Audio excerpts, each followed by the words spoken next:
and things are different to what you've seen before. And I've always been, the last 25 years or all my life actually, I've been kind of subconsciously attracting difficult challenges. One challenge more difficult than the one before, and then I think, okay, well that's the biggest challenge, and now it's getting easier. And then life throws something at you that's more complicated, and that's how it continues. So I came into Drake and Farrell and I thought, yeah, I got this. Welcome to the Impact Multiplier CEO podcast. I'm Richard Metcalf, founder of X Quadrant, and my mission is to help the world's top CEOs and entrepreneurs shift from incremental to exponential progress and create a huge positive impact on our world. Now, that requires you to reinvent yourself and transform your business. So, if you're ready to play a bigger game than ever before, I invite you to join us and become an Impact Multiplier CEO.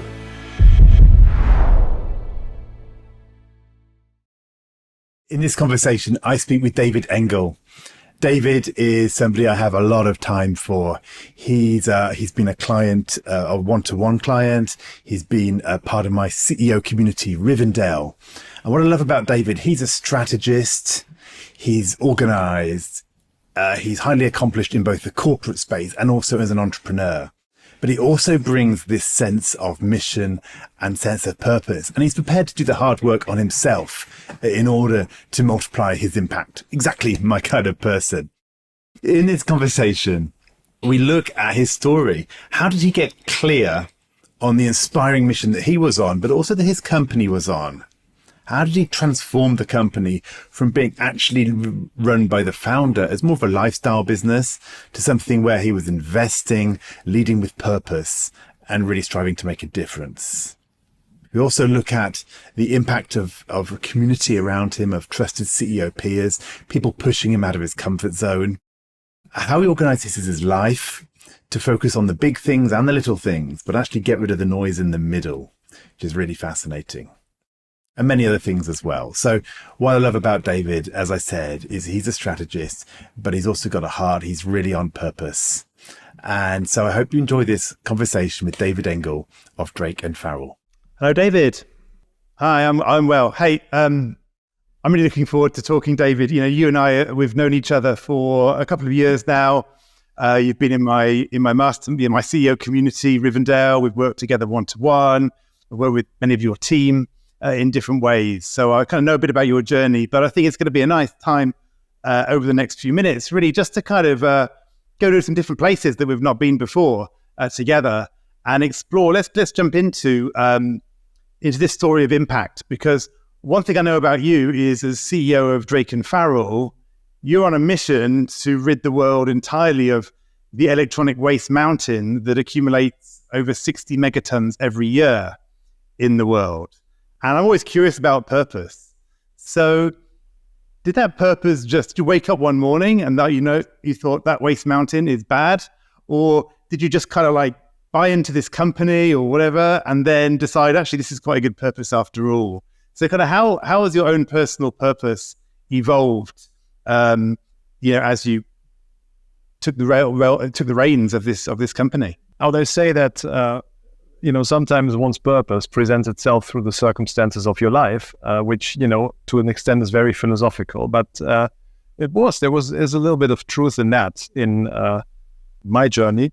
I've been working at Drake and Farrell now for 3.5 years. And, I knew this company for years and years and years, and I still know the founder, and, we're good friends and everything. So, and, I came into this company that were doing what we do today, plus many more things, and we we hit a ceiling, so to say. A couple of clients was commercially successful, but we didn't quite know. Okay, well, what's next? What's 2.0? What's 3.0?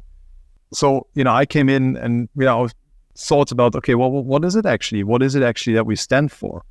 Because when the founder founded the company in 2006, he said, okay, well, he wants to evolve from being a logistics service supplier, let's say, to a partner. And that was quite a nice purpose at the time. And we were trying to find that, evolution from there to the next phase. And since now we actually actively rid the world of e-waste in the telecommunications and the e-mobility and the health and medtech space, I came up with it waking up some morning, but it's probably many mornings that I woke up and kind of refined it. And maybe a first version of the purpose would have been, we want to get rid of the e-waste, something like that. And I remember that, sort of roughly, I don't know, 1.5 years ago, roughly, or 1.5 years ago, you and I actually were talking, and I kind of was bouncing about these things and what I was thinking about and how I give the company purpose, which I believe is very important for everybody involved here. And then you told me, give me your pitch. And I gave you my pitch about, and 60 megatons and this and this and that. And you just said, sounds very boring. So I remember that. And I thought, it actually sounds pretty boring. So, and I kind of, I said, okay, well, I need to have more superlatives in there and more kind of more authenticity. And then, sort of kept digging and say, okay, what do we actually do? I mean, so the last 10 years, we've been saving 2.5 megatons from being thrown away, which is something we're like the, 120 people company here in the Netherlands. So, that's quite something. That's quite an impact. So, and, from there, it evolved into actually revolutionize the way that society actually deals with electronic waste. So, which goes beyond what we do, but it's also about making people in our near and far environment aware that this is bad, that we have 60 megatons or actually 63 megatons last year. That's kind of the story about the purpose, So if you played a role in that, kind of challenging me to say, hey, that's, so I sharpened it, Yeah, I remember actually that now, because there were a couple of areas, right? One of which was getting really specific, because sometimes we have these vague statements for the business which don't mobilize people. So I know we talked about this idea of really getting specific on like, what would be something that's measurable that people in the company could get behind, and when you achieve it. And then actually conversely, the other one is, what's the mission that is perhaps more general, but way bigger than what you could deliver as a business, that, like a cause that you're part of and something that you want to activate beyond the specific transactions that you can be involved with. I think that's the other part, right, of being part of this global movement. Yeah, exactly. And that's the thing, and it's a good thing about, so being challenged, by somebody to kind of, hey, so you need to sharpen your pencils on that, so because it sounds really boring. And it kind of the second probably big event was we were nominated for a big prize here in the Netherlands that we didn't win, which would have been nice because, the Queen would have, come and give you the prize, but, we didn't win. But anyways, so I gave a presentation about what we do. So I had all these mock-ups of electronics and everything. And, I showed this and to the audience and everything. So when I explained this, and my CFO, I mean, she sat in the audience, and when I was finished, there was like this committee of people sitting there with, and I was finished, and she was going, clapping, and yeah, I work for this company. Great. I said, oh, okay, yeah. So we were onto something. You were onto something which really excites people, which kind of, really gives them energy. So, and then that's what we, trying to develop further. And, what also helped, I mean, you mentioned the mastermind community that you're running, was part of last year, Rivendell. And then suddenly you come into a group, that have defined certain things. One has defined their purpose very well, the other one also, and the next one is searching for something else. So, and you kind of, and that is kind of this virtuous circle going around, because you're telling each other all these things and everything.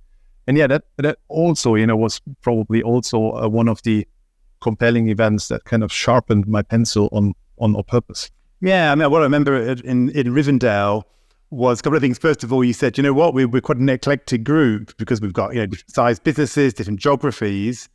But actually, you say actually the core challenges we're going through as CEO is quite similar, right? The numbers might be different, right? Or the quantity of people, but they're very similar things. And I think you're right. There was some great discussion around like, do we really know what we're trying to do? Can we inspire ourselves? I love to say, you can't inspire others until you're inspired yourself. And so when I said the thing I said to you that time, sounds a bit boring. It's because you weren't sounding sold on your own mission. Exactly. And that's very often the case with things, also, and then we have the purpose, we have our, we derive our strategies, and then we implement and execute, and kind of we dilute, and when you dilute, you put water into the juice, it's less juicy. Yeah. So that's very simple. And it's also, it's not authentic juice anymore. So it's watered down juice. Yeah. So, and that's what happens because, kind of go a little bit to the left and a little bit here and a little bit here, and you move away further from your core and from your purpose by all the things that you're doing and all the things you think you need to be doing, but you're not contributing to the purpose. And it's, by the way, the same thing when you think about impact, when you think about, if you want to make a big impact, okay, well, you need to keep at it. There's this book from this guy, he's saying, if you want to change the world, start making your bed. Which sounds silly, but, sort of, these little routines that you need to do every day and every week and every month and every year. And, to an extent, it's repetitive because it keeps you on track for the big goal, for the big purpose.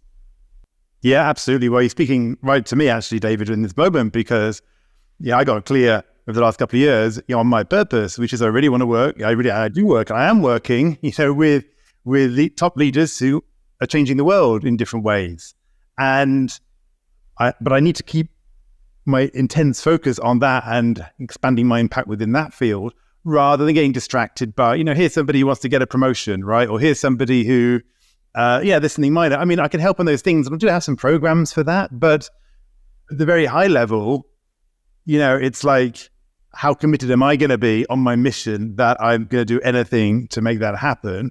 Or am I going to, take what I call the high achievers route out, which is, if you're not achieving in one particular moment or one particular quarter, you kind of redefine the rules so that you can still hit some target that you set yourself, right? Like, I'm not delivering on my mission, but I made a big number, or I blew through my, whatever, right? So for me, that's really important, is to stay firm on and resilient. So tell me about that. How do you do that? Because I'm sure I know you've had ups and downs on that journey, good quarters, bad quarters, surprises, things that might pull you off course. Yeah, that's a very good question because, obviously, you expect you come into a new company and things, things are different to what you've seen before. And I've always been, the last 25 years or all my life, actually, I've been kind of subconsciously attracting difficult challenges, one challenge more difficult than the one before. And then I think, okay, well, that's the biggest challenge. And, now it's getting easier. And then life throws something at you that's more complicated and that's how it continues. So I came into Drake Farrell and I thought, I got this. I'm 25 years logistics, no problem. Yeah. So, and then you look at the dynamics,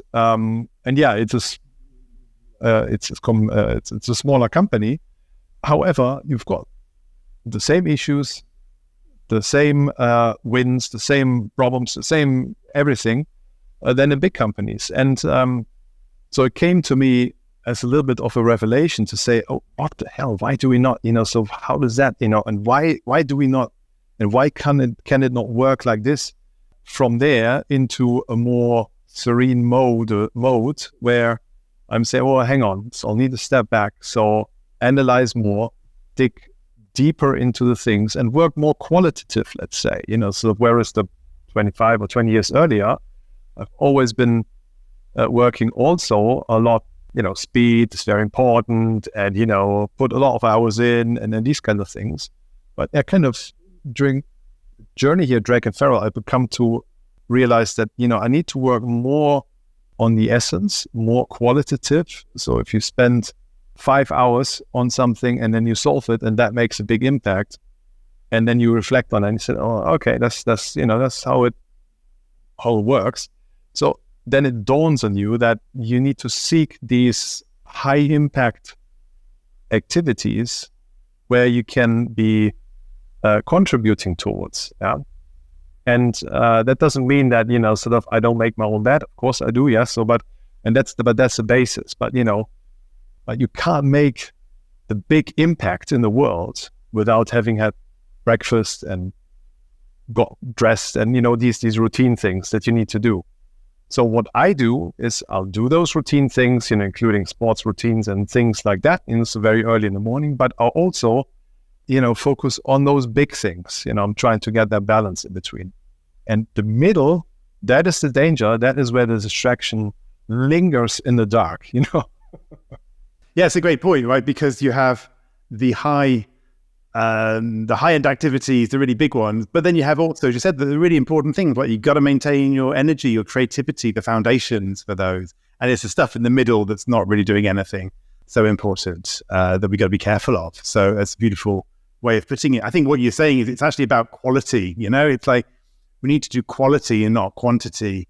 It's those, you say, working on the essence, right? It's those key things that you feel like getting the purpose right. The leverage that you get on that when a whole organization crystallizes that purpose is huge, right?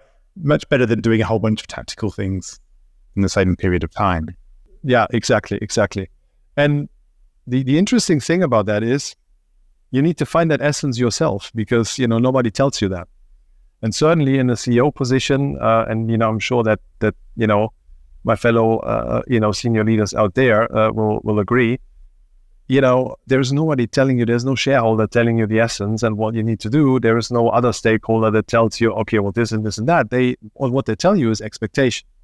I want you to make the quarter. I want you to make the month, or, do this or that strategy or whatever. That's an expectation, but they don't tell you the essence. And that is something you need to find within yourself and then apply to the business. And that's kind of your own mask, if you want. Yeah. Yeah, your own, thing that you put into the organization. So tell me a bit about the journey that you've been on with me. So Rivendell, you joined that community. And I remember it was interesting because I know somebody had recommended to you that you check it out. We had a call, and you were pretty much like straight in. You were like, fine, let's do it. So you kind of took a bit of a punch, right? You didn't know me that well at that point, but you jumped in. So I'm kind of curious as to, was what you thought you were going to get the same as what you got, or was it different, and in what way? And how did that work out? Yeah, it's kind of, we had that call. That's right. And so you're telling me, okay, we've got these, senior leaders and this and that. And, to be honest, at that point, you probably think, okay, well, so you have those senior leaders. I'm in that position where I could use some, kind of more or less informal advice that you can get out of a group like that to kind of solve a couple of, simple business problems, because there are certain things, that you need to talk to somebody about. And that concerns very specific decision-making, should I go or should I stay? And where you are alone, where nobody helps you. So, and that was one of those things where I said, oh, those people, they are very much the same position. So I could probably, kind of get that out there. So probably a very selfish view, but, hey. And then I discovered, so when I joined the group, and I remember we had this kickoff session, and I was sitting in a hotel somewhere, I can't remember where. And I forgot my preparation folder, so I kind of made things up as we go. And I thought, oh man, I think, I'm an imposter. I'm not right for this group, sort of based on, what my delivery at the kickoff, sort of. I said, oh, okay. And so that were kind of the first kind of experiences. And it was very interesting because it evolved throughout the following months that, all the other CEOs, they had that same feeling one way or another, so yeah, I don't know, am I right for this? And am I right for this position? And can I actually do that? So they have this kind of, imposter syndrome as well, which is very human, not it doesn't mean, if you're a leader somewhere, it doesn't mean you stop being human. Yeah. So we all have that.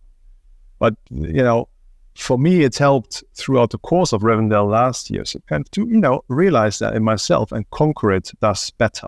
Yeah. So. Yeah, it's really interesting, right? I was actually laughing. I was thinking of the first kind of the intake of our most recent cohort in Rivendell. And people were doing their introductions. As you know, I'd like to do a little bit, push people out of their comfort zone to go deep fast. And we're going to do introductions. Yeah, had some of the people there. I mean, they're all like extremely competent. I was looking at one of the people, right? He runs a multiple billion-dollar business, and like his eyes are popping out his head as he met these other people, because he was like, oh my word, I can't believe I'm in the room with this person, right? And this person. And of course, they then feel exactly the same thing when he introduces himself, right? And for me, that's like the perfect thing, right? Which is because a lot of CEOs, they kind of often feel they're a bit the smartest person in the room whenever they go into a room, or the most experienced or the most senior or whatever. And so I suppose I did want to create in Rivendell something where the caliber of people were so high that everybody was like, wow, I can really learn from this person. I'm not the smartest person in the room. Yeah, exactly. So I kind of see imposter syndrome as a feature, right? Yeah. I think, you get to this, and I think it's also an expectation because, people expect from you that, everything about sales, everything about finance, everything about operations, everything about the business and your customers and everything. So that's kind of the expectation. And I think a lot of leaders, a lot of CEOs, directors, they kind of take on that challenge and, so want to be an expert in everything.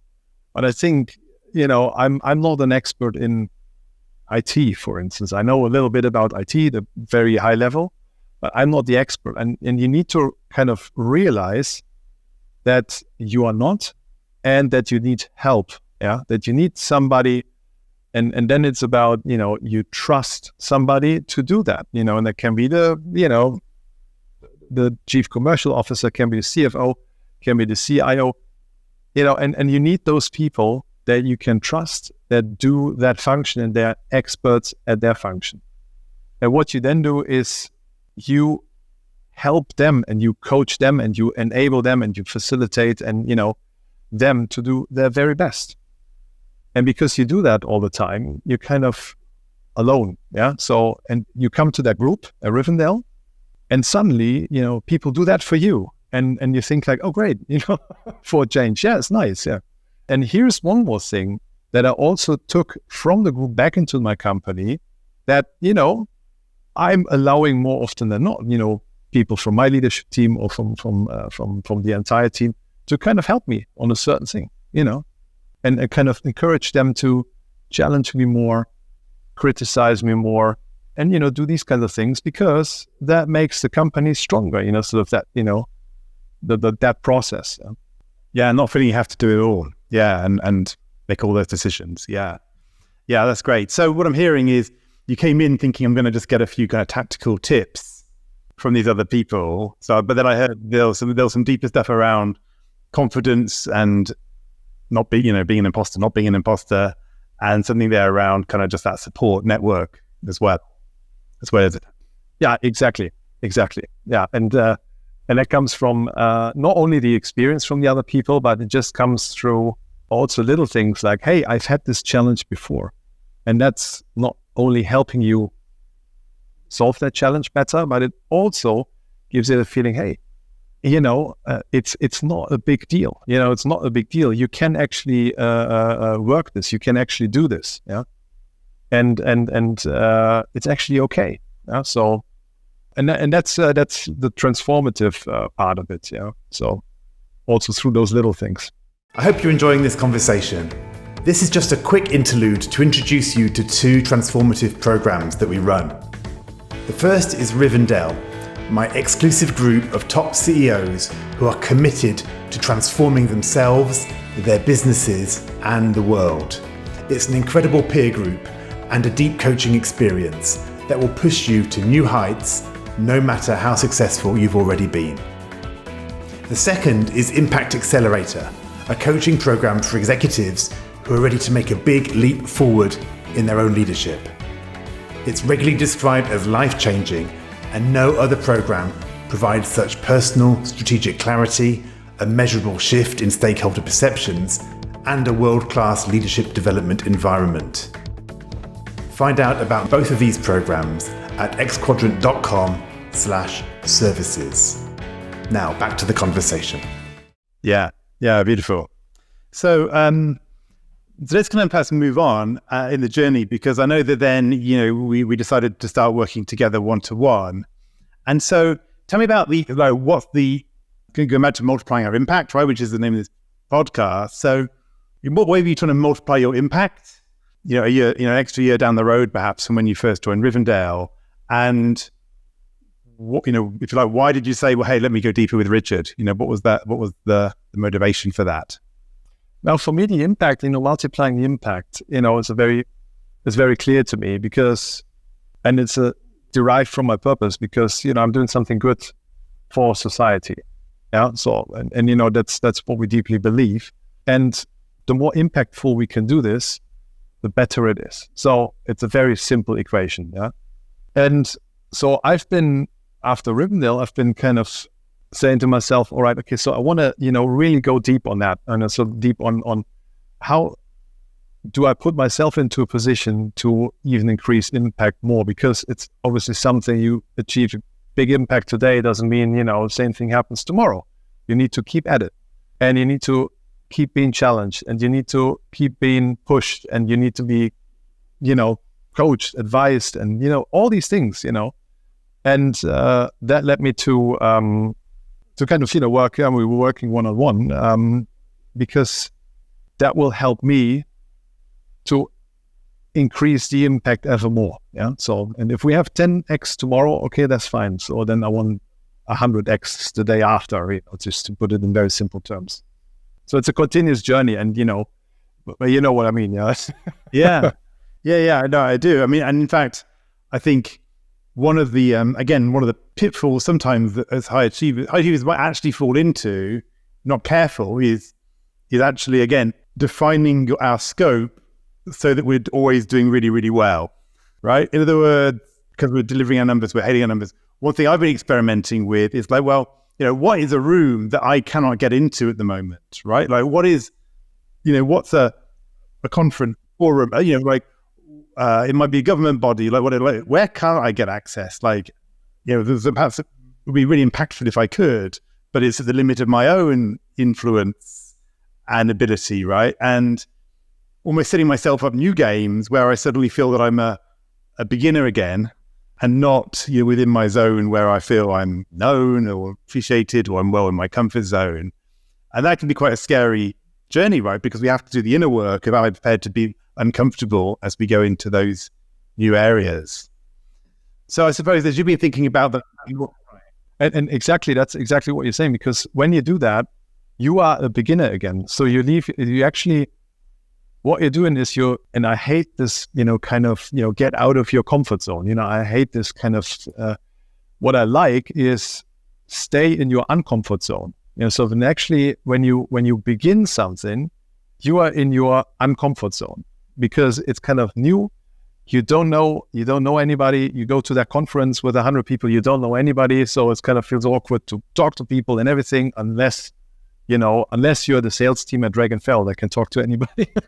But so that's the thing. So you want yourself to begin stuff all the time, because the stuff you're good at, okay, yeah, that's good, that's fine. But you need to get to back to zero again, and that is the complicated. That's the complicated thing to do, and that's the uncomfortable thing to do.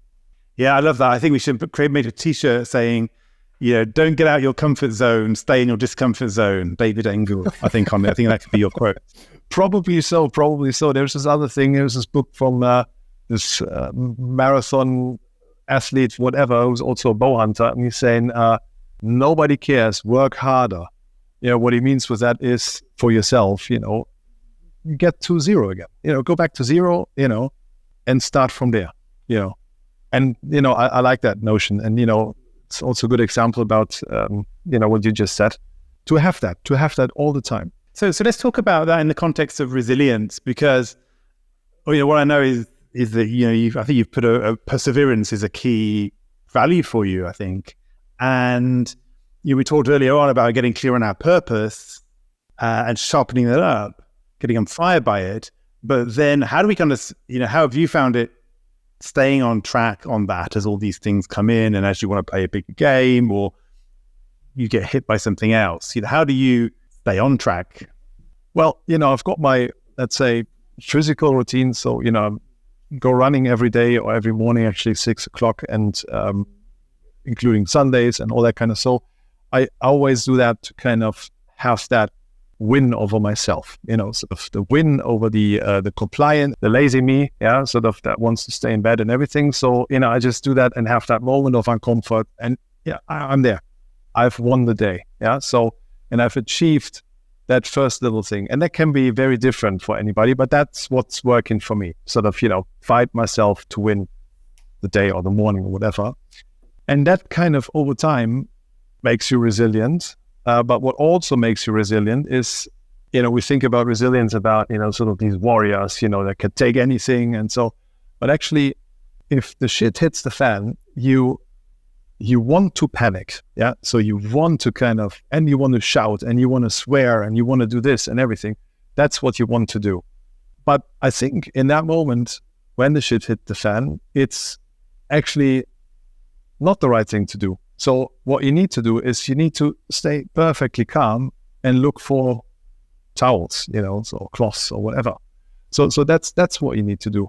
And that requires constant, reminding yourself, oh, hang on, not, don't burst out, all the time. So, but, stay calm and, look at how we can address the situation, change your point of view.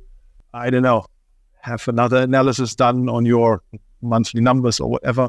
And then these little things, and they help me to grow more and more resilient against, myself, wanting to kind of, why is it not working? We should work like that, this way. So, and that helps me, so in conjunction with, really a physical something that will help me win the day. For other people, it's making their bed. For me, it's kind of going out and go running. Yeah, so many entrepreneurs and CEOs live in a permanent state of frustration, right? Because of their goals and where they are and the gap between where they are. And we can be our biggest enemies on that. We feel it's necessary to push forward, but actually it just puts bad energy state, right? Where we're not actually being the leader we could be.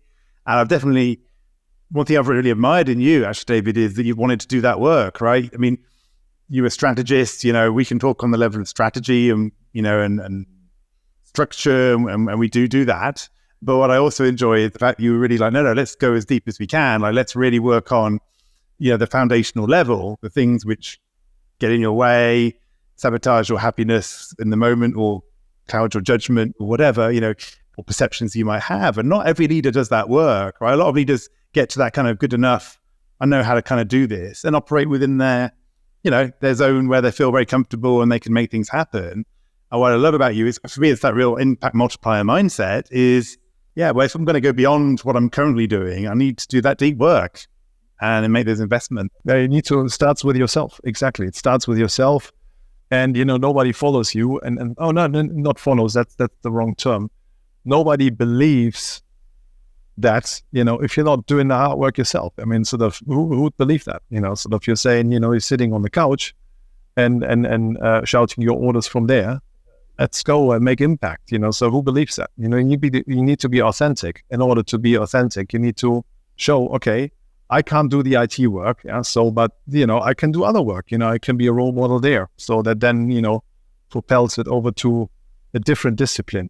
The interesting thing is, I've got this, former boss many years ago, and I don't know, maybe a decade or so ago, or a bit longer, we were on a traveling to a management retreat, and I was sitting next to him in the plane, and he's a very pragmatic person. And so he runs that $1 billion company, private company. So he told me, do you know what you need to get to the top? It's actually only two things: an unbreakable will and, limitless endurance. That's all you need. And then you think about what the freaking hell is it? What is he talking about? But then, sort of, I don't know, only a couple of years ago, it started to dawn on me, what he meant. Yeah, of course, your will, you need to, not as in, okay, well, you need to always get your will, but you need to know what you want. Yeah. And you need to work on that. And the other thing is the endurance. Yeah. I mean, life throws shit at you all the time. So you need to kind of take that, so you need to be able to take that without, whining, sort of, and, just because then you get into that mode where you tend to assign accountability to other people. You say, it's his fault and he hasn't delivered that. And, you disclaim yourself from the responsibility. But ultimately, and that's the thing, CEO of a company is ultimately responsible. And you can't escape this. You can't, there's no way you can accept it. So you need to face it. Yeah. And that's when I teach people about ownership. I say that, when you have a situation, the first thing you have to do, rather than denying and blaming, you have to own it. Like, what could I have done? But then the very next step is to forgive yourself, because if you beat yourself up every time you take ownership, you live a miserable life, and you won't want to take ownership. You'll want to find every reason that it's not your fault. So forgiveness is the prerequisite for then learning and then doing something different next time. Yeah, that's a great concept, by the way. Yeah, exactly that. Yeah, and I think that going back a few minutes, you were talking about being authentic in that context of growing as a leader. And I think some people, again, feel that to be authentic, they just have to stay as they are. Like, this is just who I am, and therefore I'm being authentic. Whereas actually, I think the question is more like, I think growth mindset, right? Like, who do I want to be? Like, what do I want to bring out of myself to be the leader that I need to be, and then be that authentic leader? Because if you look back 10 years, you're a very different person. So was I. Looking back even 5 years, we're different people. And I think there are two alarm bells that I hear when clients speak to me, one of which is the truth of the situation is, because I just know they're going to tell me a story about what they think the situation's like, but it's not only the truth, it's just their perspective. And the second one is, I'm just the kind of person who ... And that second one is again also a story. It's like, that's how we've been successful in the past, or what we found has worked for us in the past. But actually, like, who knows who we'll be next year, right? Or what we want to be different.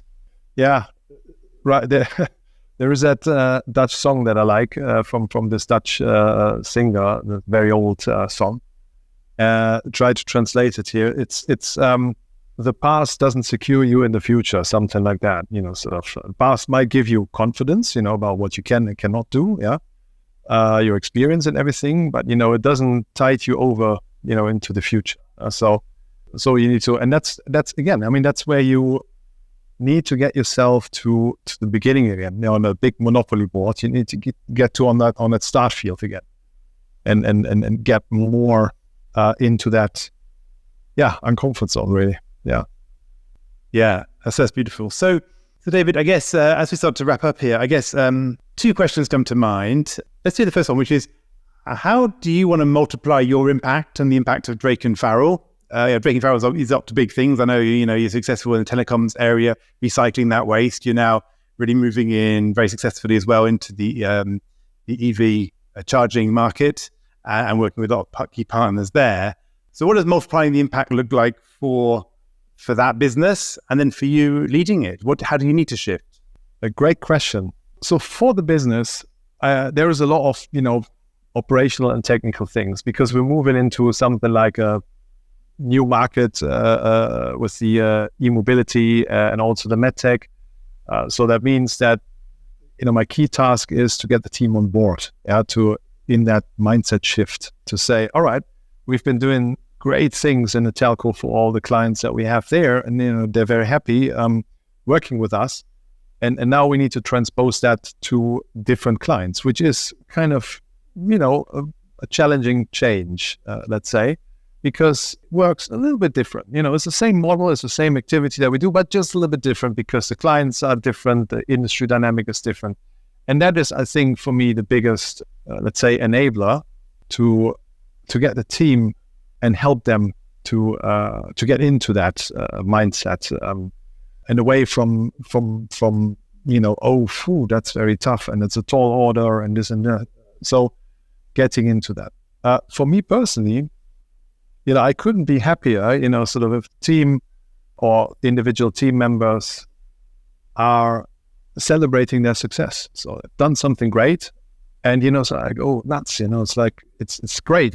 So I want more of that. Sort of, I want them to be very, very, very, very successful. And when they're very successful, I want to enable them to do more and to because it's a good feeling. It's a good feeling to be successful. So yeah, and I suppose that is the biggest impact that will happen, because what then follows is that energy is put into what we do as Drake and Farrell, and put out as the service we deliver to our clients, but also to the environment, and continuously reducing e-waste in the world. Yeah, beautiful. Yeah, so I love the mission that you're on.